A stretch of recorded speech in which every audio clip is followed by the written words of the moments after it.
नमस्कार बच्चों। आज हमारा आज आज हमारा लेसन नंबर 10 होगा कंप्लीट। आज हमारा जो लेसन नंबर 10 है, यानी पूर्ण प्रतियोगिता, परफेक्ट कंपटीशन, हमारा जो आज का लेसन है वो बहुत बहुत बहुत ही ज़्यादा इम्पोर्टेंट है। सभी विद्यार्थी इसका ध्यान दें, ये बहुत ज़रूरी लेसन है। इसके अंदर से आज तक बहुत बार एग्जाम में क्वेश्चन पूछा गया है। इसको बड़ी आराम से और अच्छी तरह तैयार करना है। हमारे हर एक बार ये क्वेश्चंस आता है एग्जाम के अंदर, तो प्रिय विद्यार्थियों इसको अच्छी तरह करें। चलो स्टार्ट करते हैं लेसन नंबर 10।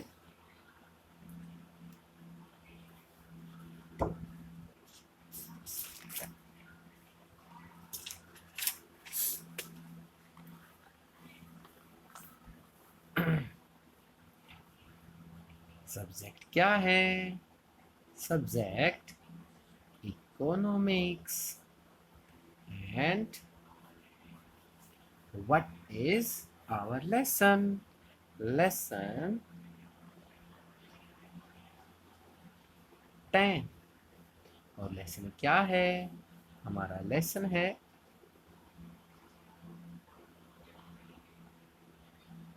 परफेक्ट कंपटीशन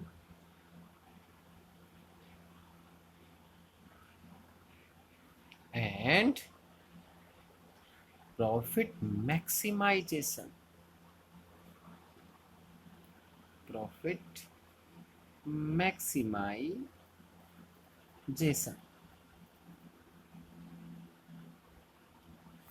ठीक है, मैक्सिमाइजेशन ऐसे ही, ठीक है, यानी पूर्ण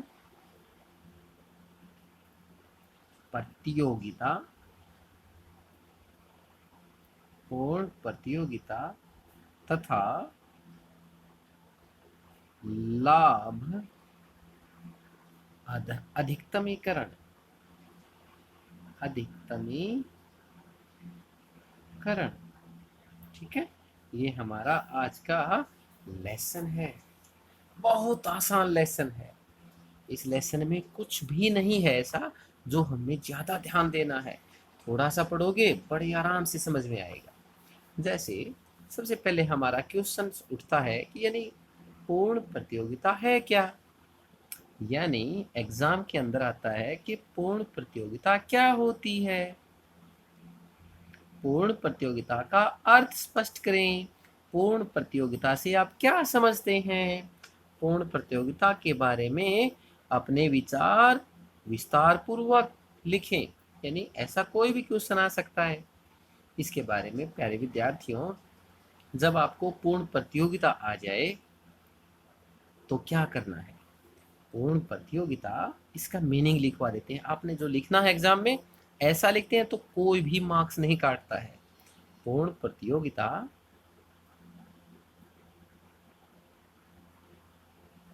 पूर्ण प्रतियोगिता बाजार की वह स्थिति है, वह स्थिति है जिसमें एक वस्तु के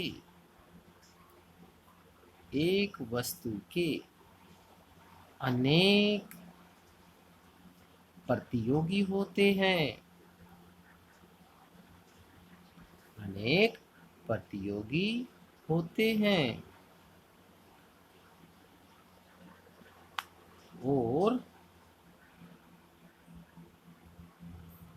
किसी भी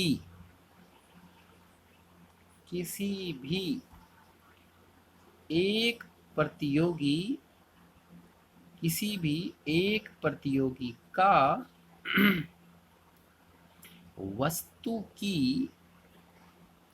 वस्तु की कीमत पर कोई नियंत्रण कोई नियंत्रण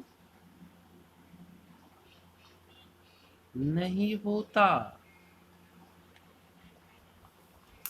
ठीक है, कोई नियंत्रण नहीं होता।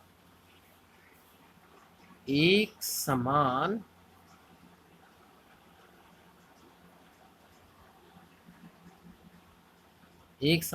चाहे रंग हो, रूप हो, आदि रूप में एक समान वस्तु पाई जाती है। एक समान वस्तु पाई जाती है ऐसे बाजार में। ठीक है, और एक समान कीमत पाई जाती है। एक समान कीमत पाई जाती है, यानी कोई भी व्यक्ति कहीं से भी कोई भी वस्तु खरीद सकता है, उसको एक जैसी कीमत अदा करनी पड़ेगी। ये क्या है सर, ये क्या लिखवा दिया? इसको विस्तार पूर्वक सुनो। यानी पूर्ण प्रतियोगिता क्या है विद्यार्थियों? पूर्ण मीनिंग क्या होता है? पूरी तरह। प्रतियोगी कंपटीशन के अंदर, जो पूरी तरह कंपटीशन के अंदर होता है। यानी एक हमारे बाजार में इतनी फर्में हैं जो पूरी तरह कंपटीशन में होती हैं। पूरी तरह यानी कंपटीशन किस प्रकार का? एक समान वस्तु मिलती है, एक ही कीमत पर बेचनी पड़ती हैं। अपनी कीमत को बढ़ा भी नहीं सकते, घटा भी नहीं सकते, क्योंकि बढ़ाएंगे तो फायदा नहीं होगा, कोई खरीदेगा नहीं। अगर कम करेंगे तो उसको लॉस होगा, बाजार पर कोई प्रभाव नहीं पड़ता है। यानी ऐसा बाजार जिसमें एक समान वस्तु पाई जाती है, जिसमें अनेक खरीदने वाले, अनेक बेचने वाले पाए जाते हैं, जिसमें वस्तु की कीमत पर किसी एक प्रतियोगी का वस्तु की कीमत पर कोई नियंत्रण नहीं होता। एक व्यक्ति वस्तु को कीमत को बढ़ाना चाहे तो उससे कोई प्रभाव नहीं पड़ेगा। ठीक है, यानी ऐसा बाजार जिसमें, देखो बच्चों, ये लास्ट बार आपको बताते हैं, इसको ध्यान से सुन लेना। पूर्ण प्रतियोगिता बाजार वह बाजार है जिसमें अनेक क्रेता और अनेक विक्रेता पाए जाते हैं, जिसमें सभी विक्रेता अपनी एक समान वस्तु को बेचते हैं। उनमें से किसी का भी उसकी कीमत पर कोई नियंत्रण नहीं होता। यह पूरी तरह एक दूसरे के प्रतियोगी होते हैं। यही हमारा पूर्ण प्रतियोगिता है। अगर आपको ये समझ में आ गया तो ठीक है, अदरवाइज इसको अच्छी तरह अपनी कॉपी में राइट डाउन कर लें और इसको पढ़ लें। सिंपल। एग्जाम में आता है कि पूर्ण प्रतियोगिता क्या है और इसकी विशेषताओं का वर्णन करें। और इस लेसन से हम आपको फिर बता देते हैं, 6 अंक का क्वेश्चंस आता ही आता है। ठीक है, यदि किसी कारणवश 6 अंक का क्वेश्चंस ना बन पाए, जगह नहीं मिलती, पेपर सेटिंग वाले के पास प्रॉब्लम आती है, तो 4 अंक को तो कोई इसमें से काट ही नहीं सकता। अदरवाइज 90% चांस है, 90% चांस है कि इसमें से 6 अंक आएगा, और 10% चांस होते हैं कि 4 अंक का भी आ सकता है। ठीक है, अब हमने क्या पढ़ लिया भाई? पूर्ण प्रतियोगिता क्या होती है, अब इसकी विशेषताएं क्या होती है। अब इसकी यानी विशेषताएं, features of perfect competition. Features क्या है इसके? ये फीचर्स हम डिटेल में नहीं बताएंगे, आपको पॉइंट्स लिखेंगे, आपको पॉइंट्स बताते चलेंगे, आपने खुद तैयार करना उसको, या अपने बुक से एक बार पढ़ लेना, कंप्लीट हो जाएगा। यानी पहला पॉइंट क्या है? विक्रेताओं की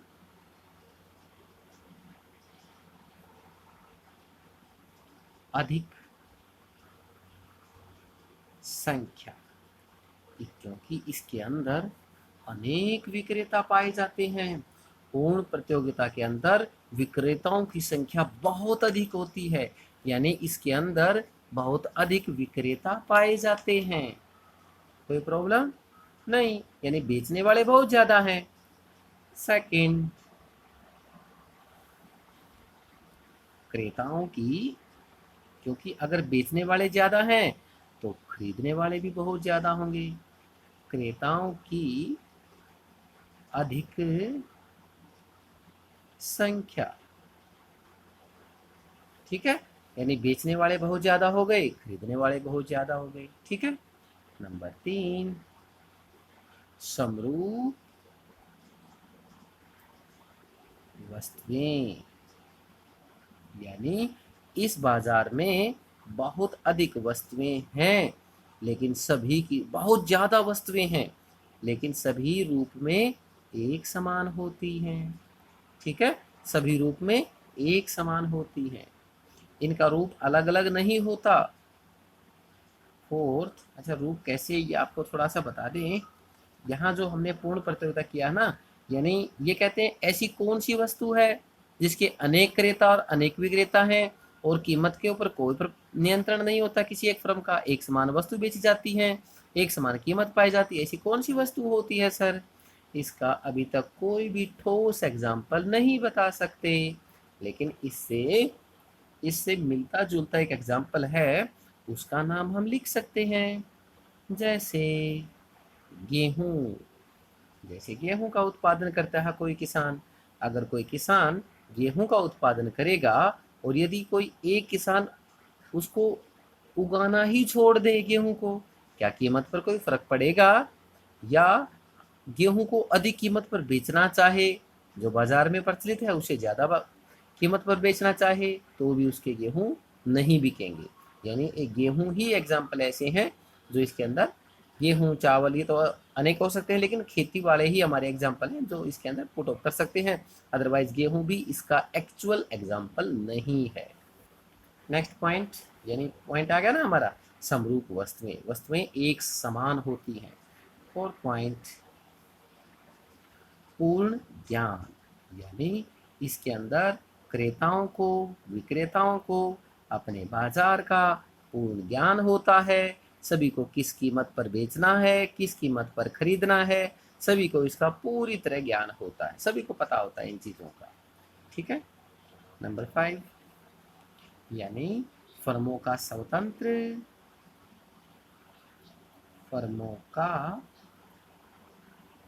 स्वतंत्र प्रवेश व छोड़ना, यानी कोई भी फर्म स्वतंत्र रूप से इसके अंदर प्रवेश कर सकती है उत्पादन करने में, और कोई भी फर्म उत्पादन को छोड़कर जा सकती है, इनके ऊपर कोई भी पाबंदी नहीं होता। यानी कोई भी किसान गेहूं बोना स्टार्ट कर सकता है या उसको छोड़ सकता है, यानी उसके ऊपर कोई पाबंदी तो नहीं होती ना, कोई भी उत्पादन शुरू भी कर सकता है और उसको छोड़ भी सकता है। ये पूर्ण प्रतियोगिता की फीचर्स के अंदर आता है। 6 जो पॉइंट है, 6 पॉइंट, अतिरिक्त अच्छे अच्छे पॉइंट लिखने की कोशिश करना। अतिरिक्त यातायात, यातायात लागत, यातायात लागत का अभाव, इसका मीनिंग क्या है? यानी अगर सभी जगह एक जैसी कीमत मिलती है तो अपनी जो फर्म उत्पादन करती है उसको ज़्यादा दूर ले जाने की ज़रूरत ही नहीं है, क्योंकि वहाँ दूर लेके गए तो भी यही भाव बिकेगी, यहाँ बेचा तो भी यही भाव में भी बिकेगा। तो यानी जो अतिरिक्त यातायात की लागत आती है वो इसके अंदर नहीं होती है।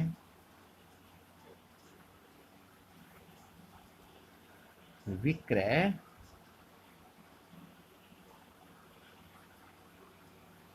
लागतों की कमी, यानी अभाव कह सकते हैं भाई, विक्रय लागतों की कमी हो जाती है। जैसे विक्रय लागत क्या होती है?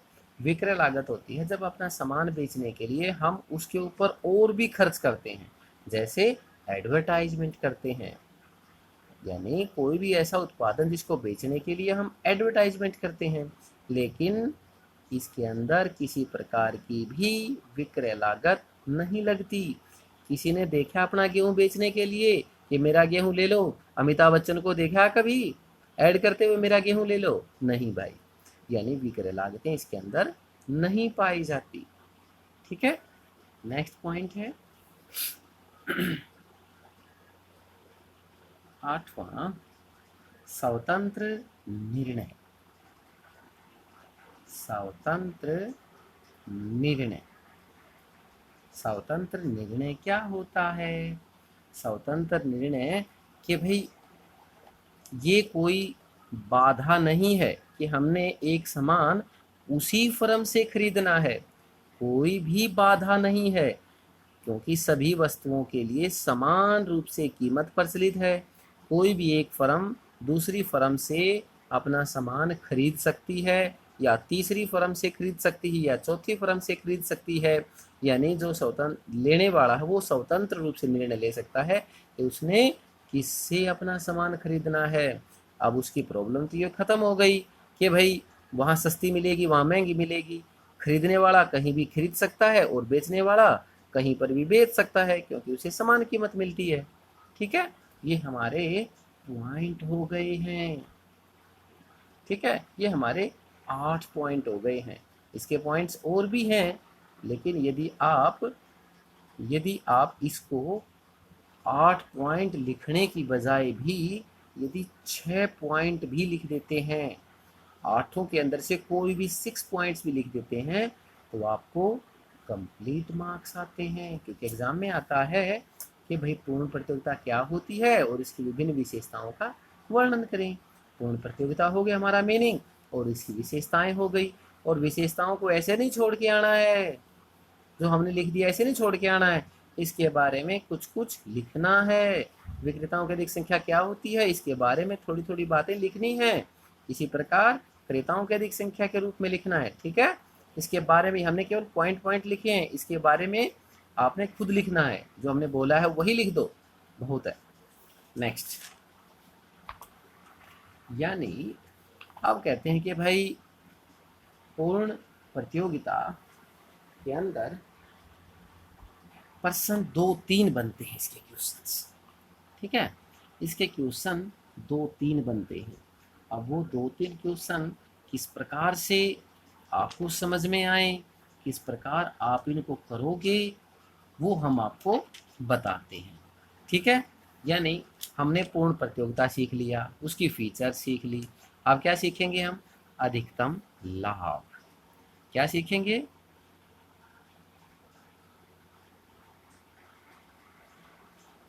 अधिकतम लाभ, क्योंकि हमारा जो लेसन था हम उसी के अनुसार चले हुए ना। हमारा जो लेसन था वो क्या कहता है? पूर्ण प्रतियोगिता। हमने पूर्ण प्रतियोगिता सीख लिया है, और साथ में बोलता है लाभ अधिकतमीकरण। ये और सिखाओ सर, लाभ अधिकतमीकरण क्या है? यही हम अब अधिकतम लाभ के रूप में सीख रहे हैं। अधिकतम लाभ क्या होता है? यानी आप एक बात बताओ, जो हम उत्पादन करते हैं, जो हम उत्पादन करते हैं, किसी भी फर्म का एग्जाम्पल ले लो। कोई फर्म जो उत्पादन करती है, अगर वो सारे उत्पादन को, जितना उत्पादन किया उसको सबको बेच दे, उनसे प्राप्त होने वाली आय को क्या कहते हैं? आप पीछे पढ़ के आए हो लेसन नंबर 9 के अंदर। उत्पादन की बिक्री करने से जो आय प्राप्त होती है उसे क्या कहते हैं? टीआर। टीआर टोटल रिवेन्यू, कुल आगम। कुल आगम। ठीक है, और उत्पादन करने के लिए कच्चा माल, लेबर, मशीनें, इंटरेस्ट पर लिया गया वेल्थ, ये सारी चीज़ें हमें लेना पड़ता है। उसके लिए हमें उत्पादन करने के लिए इन सभी के ऊपर जो खर्च करना पड़ता है, नहीं उसकी लागत कितनी होती है, उसको क्या बोलेंगे हम? टोटल कॉस्ट, यानी कुल लागत। अब है कि भाई अधिकतम लाभ कैसे होगा? आप खुद बताओ, लाभ कब होगा उसे? आपने कभी भी सुना होगा लाभ कब होता है? लाभ कब होगा? यानी आए ज्यादा और जाए कम। आए ज्यादा और जाए कम, तभी तो उसे लाभ होगा ना। यानी उसकी आय तो हो जाए ज्यादा, ठीक है, और उसके लागत है वो कम होगी, तभी तो ज्यादा में से कम को घटाएंगे तभी तो लाभ प्राप्त होगा। ठीक है, ये क्या है, ये क्या है, लाभ अधिकतमीकरण, लाभ। और यदि आपको जैसे लाभ कैसे भाई, मान के चलो कि भाई मान लो 500 कॉपी हैं, ठीक है, 500 कॉपियां हैं। यदि इसकी हमने बिक्री की तो इनसे हमें मान लो 2,500 रुपये प्राप्त हुए। 500 कॉपी है ये, कहीं ई की मात्रा समझ जाएं, ठीक है, कॉपी ही, यानी इन्हीं 500 कॉपियों को यदि हम उत्पादन करना स्टार्ट करें, उत्पादन करें तो इसकी लागत 2,000 रुपये आती है। इन्हीं 500 कापियों की को बेचते हैं तो 2,500 रुपये प्राप्त होते हैं। इन्हीं 500 कापियों का उत्पादन करते हैं तो 2,000 रुपये लगते हैं हमारे, या लागत लगती है। तो हमारी लाभ कितना होगा, लाभ को हम किस साइन से दिखाते हैं, पाई के साइन से दर्शाते हैं। तो ये लाभ कितना होगा भाई, हमारा लाभ इज इक्वल टू, यानी 2,500 रुपये का हमने बेच दिया और 2,000 रुपये का हमने खरीदा था। खरीदा क्या था, जो लागत लगी थी, वो जो सामान खरीदा था हमने, कच्चा माल वगैरह सारी, उन सभी की इकट्ठी करके कॉस्ट है ये। तो कितना रुपये फायदा हुआ उसे, 500, तो 500 रुपये क्या है उसका लाभ। ठीक है, अगर इसी प्रकार आपको यदि बोला जाए कि हानि कब होगी, हानि कब होगी, जब भाई, हानि कब होगी, तब होगी जब कॉस्ट ज़्यादा हो और आय कम हो, यानी टीसी ज़्यादा हो और टीआर कम हो, तभी तो होगी ना, उसे हानि होगी। टोटल कॉस्ट ज़्यादा है तो हानि होगी, टोटल रिवेन्यू ज़्यादा है तो लाभ होगा। ठीक है, ये तो केवल हमने आपको बताने के लिए किया कि टीआरटीसी क्या होता है और लाभ कैसे निकलता है, लाभ और हानि कैसे निकलती है। ठीक है, अब आपको बताते चलें कि भाई पूर्ण प्रतियोगिता के अंदर, पूर्ण प्रतियोगिता में जो उत्पादन है उसका संतुलन कैसे होगा, उत्पादन का संतुलन, उत्पादन कहाँ होगा, लाभ में होगा या हानि में होगा, ये भी दो चीजों पर निर्भर करता है। नंबर एक, अल्पकालीन, एक तो अल्पकालीन यानी समय थोड़ा हो, और दूसरा दीर्घकालीन, दीर्घकालीन।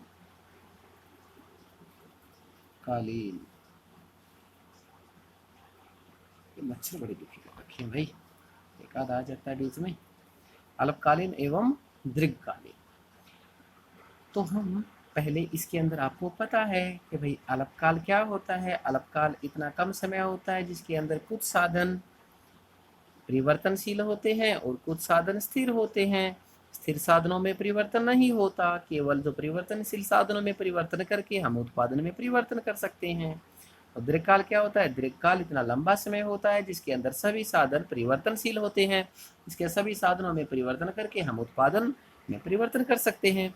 ये तो आपको पता होना चाहिए, यदि आपको नहीं पता तो 6th लेसन 7th लेसन फिर पढ़ के आओ, क्योंकि 6th लेसन 7th लेसन में हमने बिल्कुल विस्तार पूर्वक इनको समझाया है। ठीक है, अब क्या है इसके अंदर, यानी हम पहले अल्पकाल के रूप में इसको पढ़ते हैं। ठीक है, यानी फर्स्ट क्या ले लेते हैं, अल्पकालीन संतुलन, यानी उत्पादन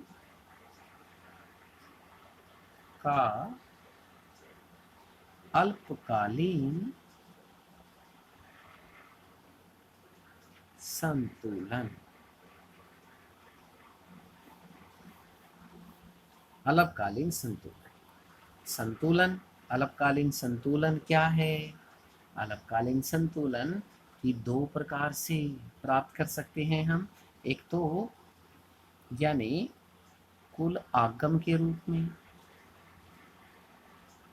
कुल आगम यानी आय के द्वारा निकाल सकते हैं, तथा कुल लागत विधि के द्वारा निकाल सकते हैं।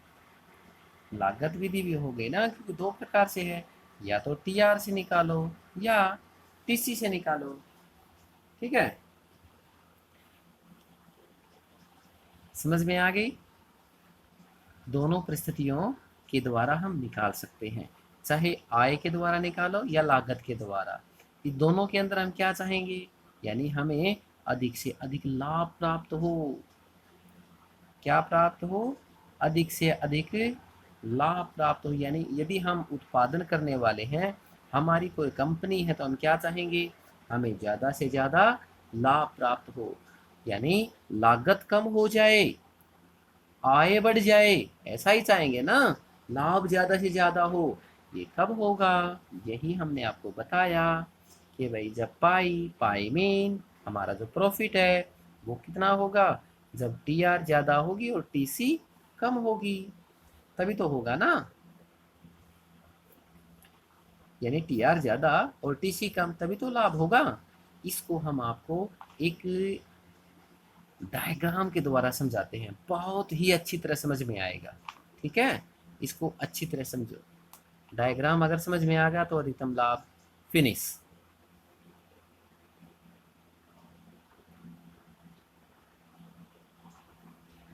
ये ठीक है, ये ओ एक्स और ये ओ वाई, यहाँ पर हमारा उत्पादन को दर्शाया गया है, यानी आउटपुट को लिया गया है। और यहाँ पर ले लेते हैं हम कॉस्ट भी ले लेते हैं, रिवेन्यू भी ले लेते हैं, एंड प्रॉफिट भी ले लेते हैं। तीनों दर्शाए जाएंगे ना। अब इसके 45 डिग्री एंगल पर, इसके 45 डिग्री एंगल पर एक बिल्कुल सीधा ऊपर की तरफ लाइन लगा देते हैं। ये जो लाइन है हमारी, ये टोटल आर को प्रदर्शित करती है। ये हमारी टोटल आर को प्रदर्शित करती है।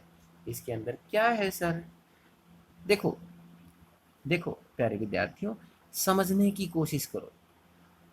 ये हमारा उत्पादन है, ओ वाई एक्स पर कॉस्ट रिवेन्यू प्रॉफिट लिया गया है। ये लाइन क्या है? T R. जब आप उत्पादन स्टार्ट करते हैं, जब आप उत्पादन स्टार्ट करते हैं तो तुम्हारी आय क्या होती है? जीरो। इसलिए हमने जीरो से जैसे जैसे हम उत्पादन बढ़ाएंगे हमारी आय बढ़ती जाएगी, इसलिए हमने ये 45 डिग्री एंगल पर लिया है। अब जब तुम स्टार्ट करते हो अपना उत्पादन, तो आपको हमने बताया था कि भाई जो लागत है वो जीरो नहीं हो सकती, जो लागत है वो जीरो नहीं हो सकती। उसकी जो स्थिर लागत है वो तो उसको वहन करनी पड़ेगी, जो स्थिर लागत है वो तो सहन करनी पड़ेगी। यानी मान लो यहाँ तक उसकी स्थिर लागत है, तो यहाँ तक तो उसे सहन करनी पड़ेगी ना।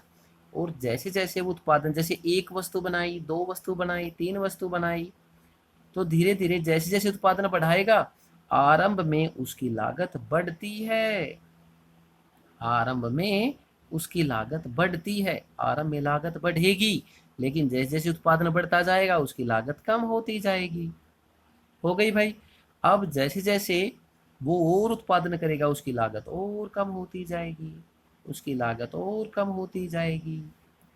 ठीक है, और लागत कम होती होती एक मिनिमम पॉइंट तक जाएगी। यदि उत्पादन बढ़ता रहा तो लागत दोबारा बढ़नी शुरू हो जाएगी, यानी ये हमारी टोटल कॉस्ट है।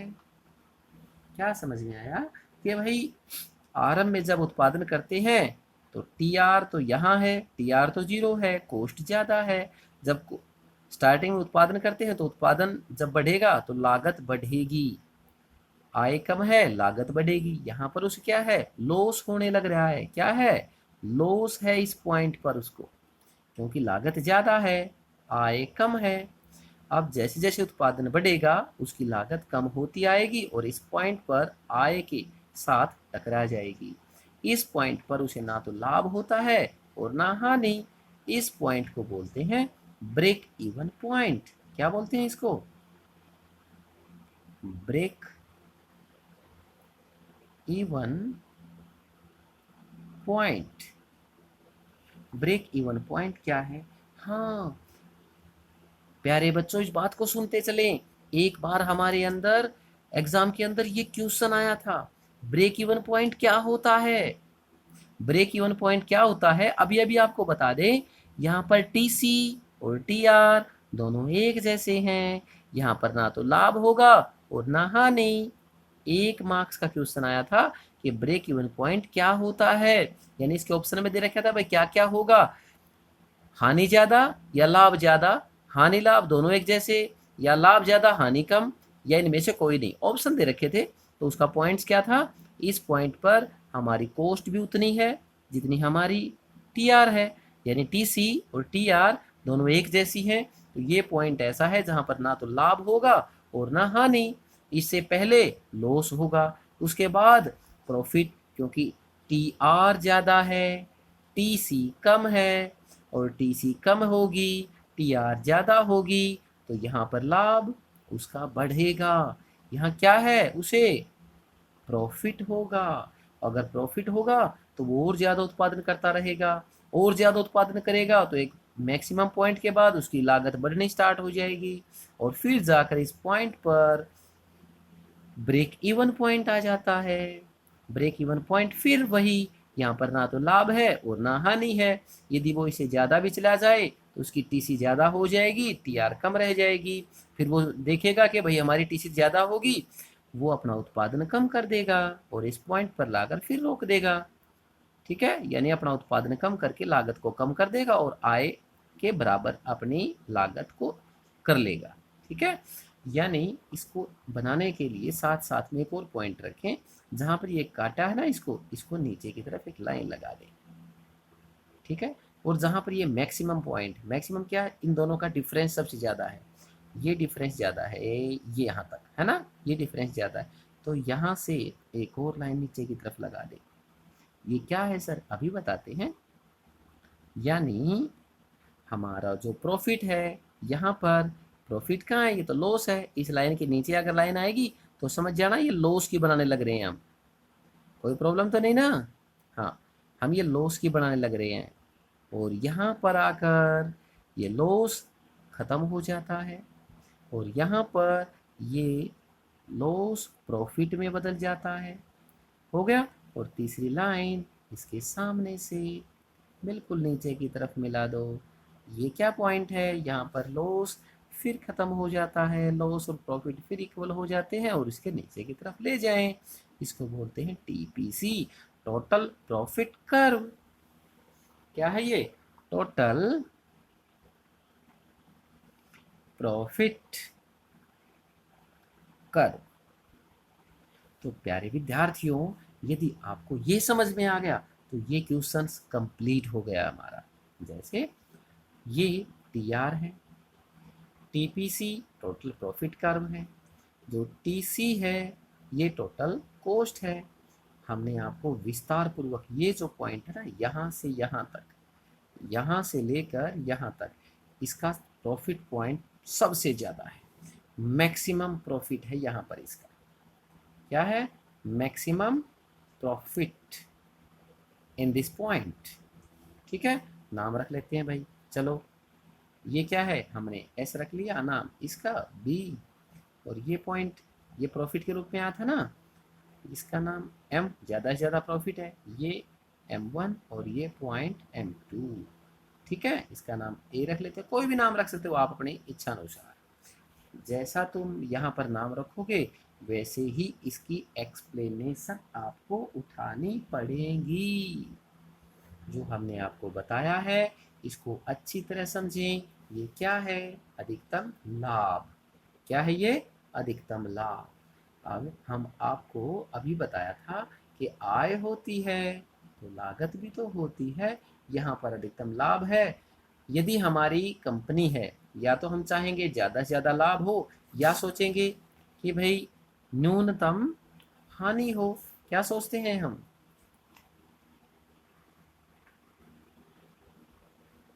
न्यूनतम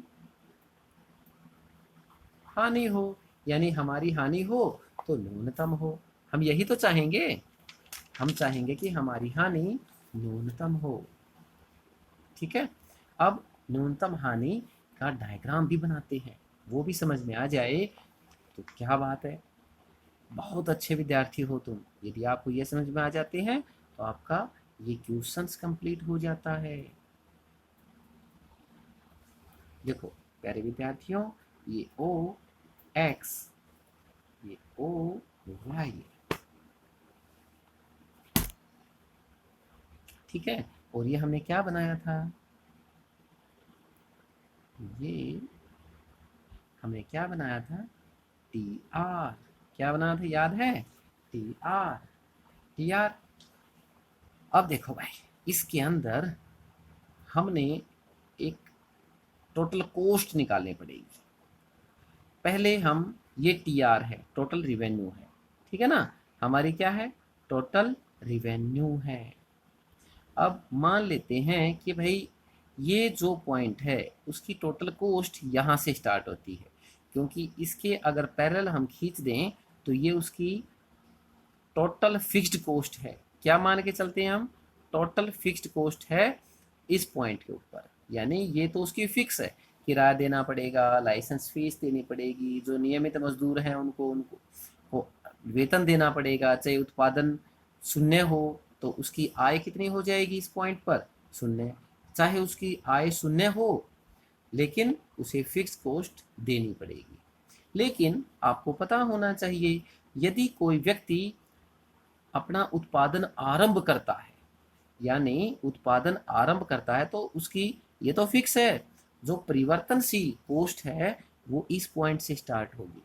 जो परिवर्तनशील कॉस्ट है वो इस पॉइंट, पहले तो परिवर्तनशील कॉस्ट है, हमारी जो वेरिएबल कॉस्ट है वो ज़्यादा होगी, और एक पॉइंट के बाद वो कम हो जाएगी, और उसके टकराने के बाद दोबारा फिर वह बढ़नी शुरू हो जाएगी।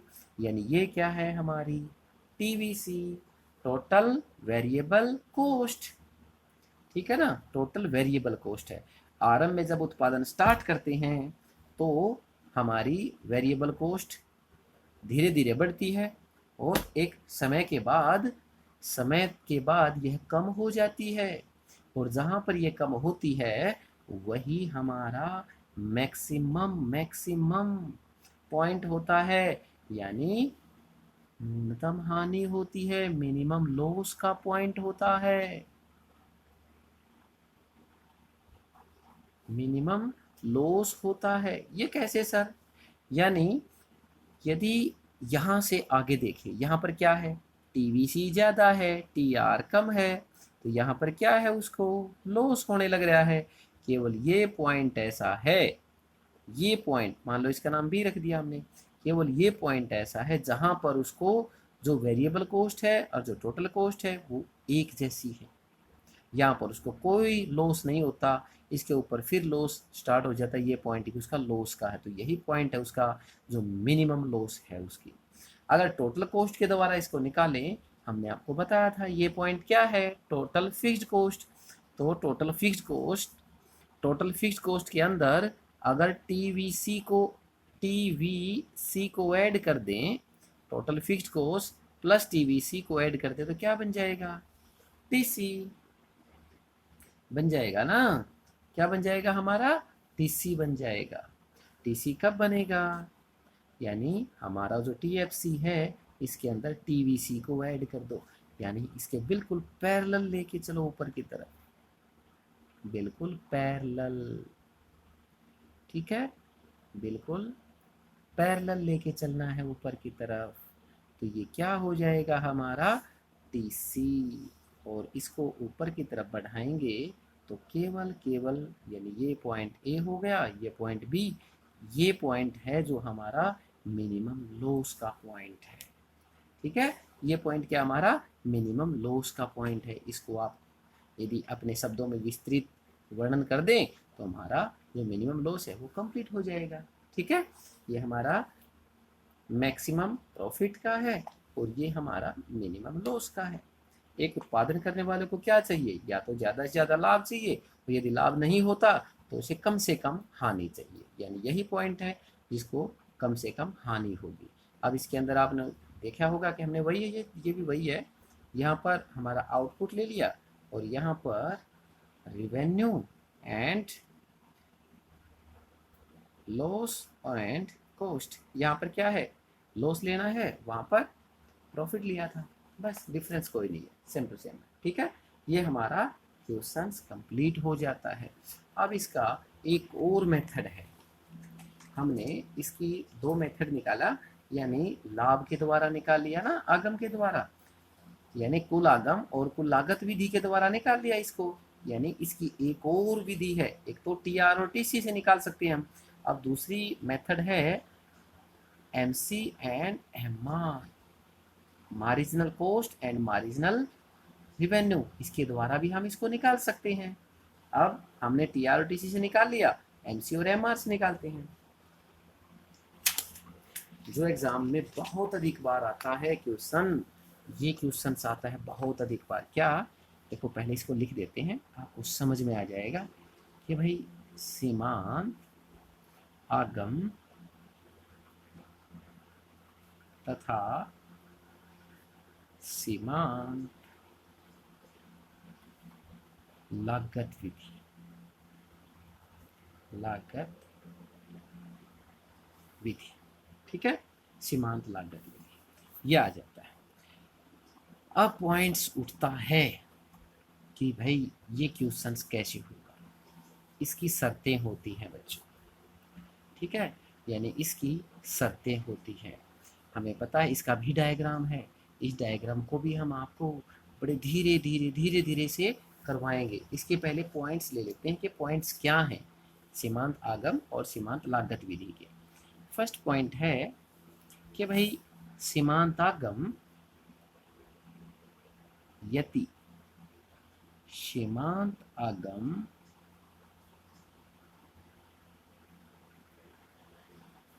सीमांत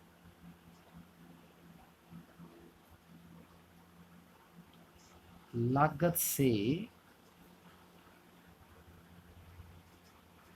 अधिक हैं, यानी M R is greater than M C, तो उत्पादन में वृद्धि होगी, तो उत्पादन में वृद्धि होगी।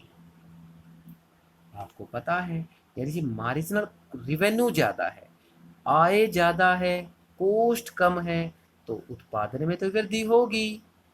फर्स्ट पॉइंट हो गया, यानी एमआर ज़्यादा है और एमसी कम है तो उत्पादन बढ़ेगा, उत्पादन में और ज़्यादा वृद्धि होगी।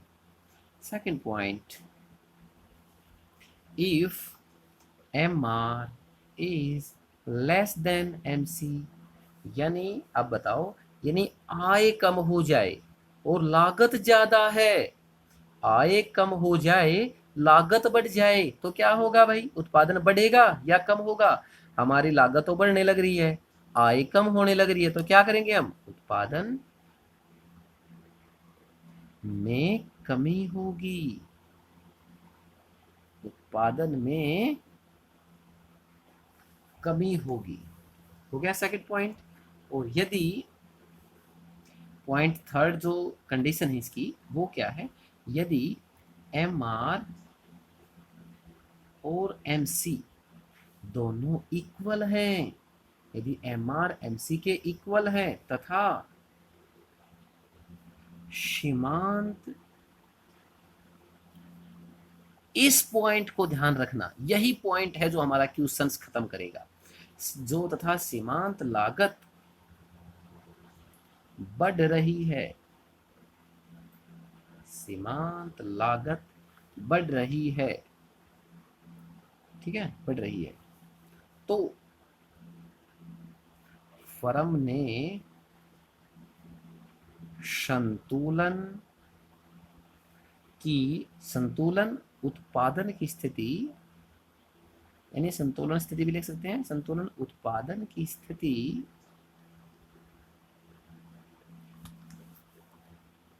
प्राप्त कर ली है, उत्पादन की स्थिति प्राप्त कर ली है।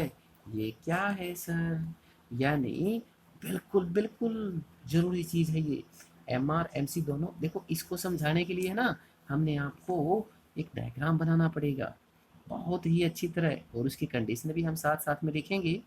जो शर्तें ज़रूरी है ना उसकी कंडीशन भी हम आपको साथ साथ में लिखेंगे।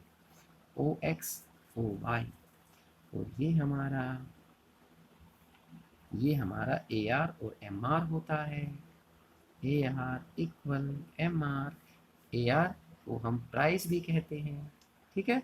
और ये हमारा एम सी आएगा, क्योंकि एम आर एम सी पर आने लग रहे हैं, तो ये हमारा एम सी आएगा। हमने ए आर की ज़रूरत नहीं है, यहाँ पर हमने एम आर देखना है। एम आर और एम सी, ए आर इसके साथ में आता है तो इसलिए हमने A R equal to M R लिख दिया, क्योंकि दोनों एक जैसे हैं, ठीक है। अब क्या कंडीशन उठती है, हमने क्या पढ़ा भाई, जहाँ पर एम आर और एम सी दोनों बराबर हैं, एम आर एम सी तो यहाँ भी बराबर है, ये भी तो बराबर है, इतना ही तो एम सी है और इतना ही हमारा एम आर है। लेकिन हमने एक पॉइंट और लिखा है साथ में, सीमांत लागत बढ़ रही है। लेकिन यहाँ पर जो एम सी है, अरे भाई चलो हम आपको बता दें एक बार, ये एम सी सीमांत लागत है, कहीं आपको यही पता ना हो कि ये क्या है सर। हम क्वेश्चन स्टार्ट कर दें, और एम आर होती है हमारे सीमांत आगम, सीमांत आगम, यानी ये यहाँ पर हमारा आउटपुट वही लिख लेना, ये बहुत ज़रूरी है। हम अगर भूल भी जाएं तो आपको ज़रूर लिखना है, ये रेवेन्यू और आपकी कॉस्ट, यही तो निकालने लग रहे हैं, आर और सी, रेवेन्यू एंड कॉस्ट। देखो भाई, एम सी यहाँ से स्टार्ट होती है, पहले एम सी ज़्यादा है, एम आर कम होती है। जैसे जैसे हम उत्पादन बढ़ाएंगे एम सी कम होती जाएगी, और ए पॉइंट के ऊपर आकर यहाँ पर एम सी और एम आर दोनों इक्वल हो जाती है। और हमने कंडीशन बोली एम आर एम सी बराबर हैं तो संतुलन की स्थिति पैदा हो जाती है। लेकिन इसके साथ एक और कंडीशन है, सीमांत लागत बढ़ रही है, यहाँ पर जो एम सी है वो घट रही है, कम होने लग रही है ना, यहाँ पर एम सी कम होने लग रही है, तो यहाँ पर उत्पादन को नहीं रोकेगा,